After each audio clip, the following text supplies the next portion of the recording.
Mieloma múltiple, causas, síntomas y tratamientos. Programa especial con Luz Nereida Vélez desde el Centro Comprensivo de Cáncer, Universidad de Puerto Rico. Es traído a ustedes por la Sociedad Americana contra el Cáncer de Puerto Rico. Durante las últimas 2 décadas, los tratamientos para el mieloma múltiple han evolucionado significativamente.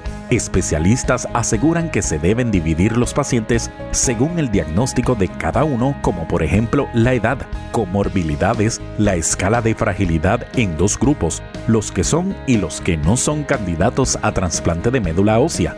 Los tratamientos actuales han logrado mejorar la supervivencia y la calidad de vida de los pacientes en los últimos 20 años. Las opciones terapéuticas están basadas en los nuevos fármacos no quimioterápicos que se dirigen a las células tumorales, los esteroides, la inmunoterapia, la quimioterapia estándar y la quimioterapia de altas dosis. ¿Cuáles son las opciones de tratamiento para el mieloma múltiple? A continuación en Mieloma múltiple, causas, síntomas y tratamientos. Programa especial con Luz Nereida Vélez desde el Centro Comprensivo de Cáncer, Universidad de Puerto Rico. Escuchamos a alguien, ¿verdad?, que padece de esta condición y como le habíamos dicho y le habíamos prometido al inicio de este programa especial, que el doctor Joel López iba a estar nuevamente con nosotros, así que lo tenemos aquí de vuelta, al hematólogo oncólogo. A mí se me olvidó, quizás en el primer segmento, preguntarle si este mieloma múltiple afecta nuestra constitución ósea. Ciertamente sí, puede afectar nuestra constitución ósea, específicamente causando unas lesiones líticas que pudiesen llevar al paciente a tener fracturas. Y eso es una de las presentaciones más comunes dentro del hospital. Pacientes con fracturas causadas por esta condición. O sea, que da fragilidad entonces, o sea, crea una fragilidad en esa constitución musculoesqueletal. Ciertamente sí, específicamente estamos hablando de lesiones líticas en los huesos, que básicamente hablamos que es como si ese hueso lo vemos, ¿verdad?, con una lesión ósea, que ese hueso obviamente ya no está tan fuerte como antes, por lo tanto, con facilidad puede causar una fractura. O sea que son pacientes que podrían a más temprana edad padecer de osteoporosis. ¿O no necesariamente? No necesariamente. La osteoporosis es básicamente por otro tipo de mecanismo. En el caso de los pacientes de mieloma múltiple, directamente ese ataque de esas células y de esas proteínas causan estas lesiones líticas que pudiesen llevar a huesos a romperse, no necesariamente en la misma manera que osteoporosis. Cuando miramos la gama de tratamientos, yo sé que la medicina ha ido evolucionando por las últimas 2 décadas en lo que al cáncer se refiere y a otras condiciones, investigaciones han traído, ¿verdad?, el que tengamos ahora tratamientos, algunos de ellos siguen siendo quimioterapias, pero quimioterapias por lo menos dañinas. Y cuando digo menos dañinas o con menos efectos secundarios, ya no vemos que a la gente se le cae el pelo, ya no vemos que la gente tiene las náuseas que les daba antes, el pobre comer porque no les daba mucho malestar estomacal, mucho cansancio. Y ahora vemos que la gente van, cogen sus terapias y siguen para el trabajo. ¿Qué opciones de tratamiento se le pueden ofrecer a estos pacientes de esta condición? Pues ciertamente estamos en una época de medicina personalizada. Yo creo que eso es lo más importante que los pacientes deben entender. El tratamiento para los pacientes de mieloma múltiple, no para todos los pacientes es el mismo. Tenemos que tomar en consideración la edad del paciente, la fragilidad, sus comorbilidades. Y de acuerdo a todo eso, establecemos lo que va a ser el tratamiento para estos pacientes. O sea que hoy en día tenemos que tratar a cada paciente como un individuo particular, ¿verdad? Y no todos los pacientes van a requerir el mismo tipo de terapia. Ahora mismo, ¿cuáles son las opciones que ustedes, los hematólogos oncólogos, tienen a la mano para ofrecerle a estos pacientes? Bueno, hoy en día tenemos para el tratamiento de mieloma múltiple un armamentario enorme de posibilidades de tratamiento que quizás 10, 15 años antes no contábamos.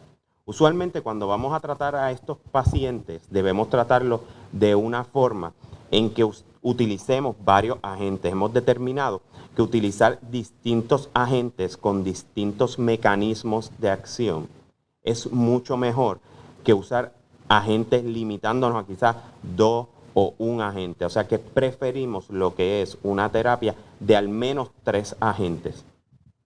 O sea, que por lo menos tenemos distintas opciones, dependiendo quizás del cuadro, quizás las otras condiciones que pueda tener ese paciente, pues yo imagino que muchos de ellos pueden padecer a lo mejor de diabetes o ser personas que tienen problemas con la presión arterial o a lo mejor tienen el colesterol un poquito elevado, o sea, que pueden presentar otros cuadros, ¿verdad? Clínicos. Entonces me imagino que basado en eso es que ustedes entonces determinan el tratamiento a seguir. Ciertamente. Hay que analizar, ¿verdad?, los posibles efectos secundarios de estos medicamentos, qué condiciones el paciente pudiese padecer, cómo estos agentes que vamos a utilizar son excretados del cuerpo, si son excretados de manera renal, si son excretados por el hígado, ¿verdad? Y si el paciente ya padece alguna de esas condiciones, a veces tenemos que ajustar dosis de medicamentos. Así que lo más importante es que no para todos los pacientes el tratamiento debe ser el mismo. Hoy en día contamos con distintos agentes, algunos de ellos hablamos de agentes quimioterapéuticos, pero en la mayoría de los casos hoy en día estamos usando terapias dirigidas, específicas para lo que es el mieloma múltiple. Utilizamos anticuerpos monoclonales, agentes esteroidales, agentes inmunomoduladores, lo que son los inhibidores de proteasoma. O sea, el armamentario es sumamente amplio y se siguen añadiendo terapias nuevas y terapias dirigidas que básicamente lo que tratamos de hacer es tener el menor efecto secundario sin poner en juego la efectividad del tratamiento. Así que son medicamentos que pueden ser efectivos en tratar el mieloma múltiple, pero disminuyendo esos posibles efectos secundarios que tenían agentes quimioterapéuticos como lo usábamos anteriormente. Y básicamente un agente quimioterapéutico de los que llamábamos quimioterapias de antes, afectaban todas esas células en el cuerpo que se dividían rápidamente. Hoy en día queremos afectar específicamente esas células malas y dejar, ¿verdad?, esas células buenas haciendo su función normal. ¿Estos tratamientos vienen de qué manera? ¿Son en su mayoría inyectables? ¿Hay farmacología a base de pastillas? ¿O vienen en forma líquida? ¿Y cuál es el objetivo de ese tratamiento? ¿Detener la progresión de la enfermedad? Ciertamente es así. Primero, hablando un poco de los agentes, pues podemos decir, mire, hay de todo. Hay agentes que son orales, hay agentes que administramos en forma subcutánea, hay agentes que son intravenosos. O sea que podemos tener una variedad y, ¿verdad?, dependiendo, porque también tenemos que tomar en consideración la situación social de estos pacientes y dependiendo de ello podemos establecer qué tratamiento es el mejor para este paciente. Podemos tener combinaciones que sean todas orales, podemos tener combinaciones subcutáneas que han sido exitosísimas ahora, hablando de la pandemia, ¿verdad? En pacientes que quizás no podían visitar tan frecuentemente los centros de infusión. Tenemos opciones para ello. En términos de lo que sería el tratamiento y cuáles son esas metas para ese paciente, estamos hablando de que precisamente lo que queremos en una condición como esta, que sabemos que a este momento todavía no podemos curar, es precisamente establecer lo que van a ser esas metas para el paciente y tratar, ¿verdad?, de detener esa condición y que no progrese, mejorando así la calidad de vida de estos pacientes. O sea, que lo que tratamos es, o sea, eso es como los llamados biológicos, o sea, vamos derecho al área donde queremos trabajar sin tener que dañar otros órganos y otras funciones del cuerpo y tratando, ¿verdad?, de, como hay medicamentos en el mercado que le ponen como un freno a que esa condición progrese y a lo mejor lleve a la persona a una incapacidad total. Me imagino que esto viene en dosis diferentes, trabajamos con los pacientes en dosis distintas de estos medicamentos, pero si un paciente no responde a X o Y, ¿qué hacemos? ¿Lo cambiamos? O sea, ¿qué hacemos con él?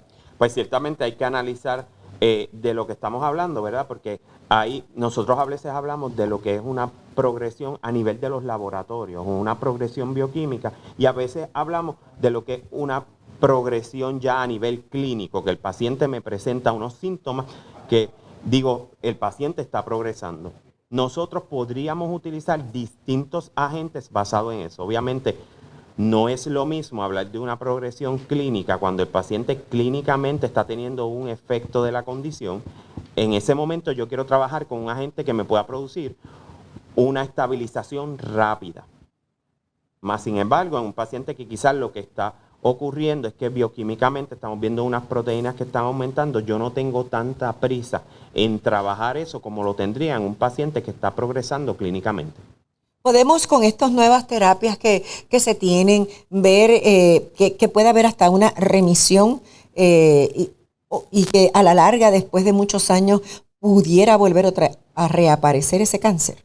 Ciertamente es así, esa es la meta primaria. Por ejemplo, en los pacientes que nosotros tratamos agresivamente de primera intención, damos una terapia de inducción, luego vemos si ese paciente puede ir a lo que es un trasplante de médula ósea. Y en la mayoría de esos pacientes podemos llegar a lo que llamamos una remisión. Ciertamente sabemos que eventualmente esta condición va a reaparecer con toda probabilidad, pero tenemos un tiempo libre de progresión de esa enfermedad. Tenemos un tiempo en control en el que el paciente puede disfrutar de una calidad de vida similar a lo que tenía antes de su condición. Que puede hacer una vida normal, puede aprovechar, ¿verdad?, esos años para hacer las cosas que a veces uno deja para después y entonces de esa manera poder vivir intensamente. Gracias, doctor Joel López, hematólogo oncólogo, por habernos acompañado, por haber brindado luz y sobre todo fe y esperanza a los pacientes que con estas nuevas terapias pues van a tener mejor calidad de vida. Muchas gracias. Nos vamos a la pausa. Mieloma múltiple, causas, síntomas y tratamientos. Programa especial con Luz Nereida Vélez desde el Centro Comprensivo de Cáncer, Universidad de Puerto Rico. Es traído a ustedes por la Sociedad Americana contra el Cáncer de Puerto Rico. Dependiendo de la etapa del cáncer, las opciones de tratamiento para el mieloma múltiple pueden variar. Existen tratamientos localizados que incluyen cirugía o radioterapia, que generalmente se ofrecen en las primeras etapas de un diagnóstico. Los tratamientos sistemáticos también están disponibles para pacientes que enfrentan un diagnóstico de mieloma múltiple. Estos tratamientos pueden incluir terapia con medicamentos o trasplante de células madres. Es importante consultar a su hematólogo oncólogo, un médico especializado en el tratamiento de pacientes con cáncer en la sangre. Así, repasar todas las opciones disponibles para usted, así como el mejor plan de atención. Mieloma múltiple, causas, síntomas y tratamientos. Programa especial con Luz Nereida Vélez desde el Centro Comprensivo de Cáncer, Universidad de Puerto Rico. Regresamos en breve.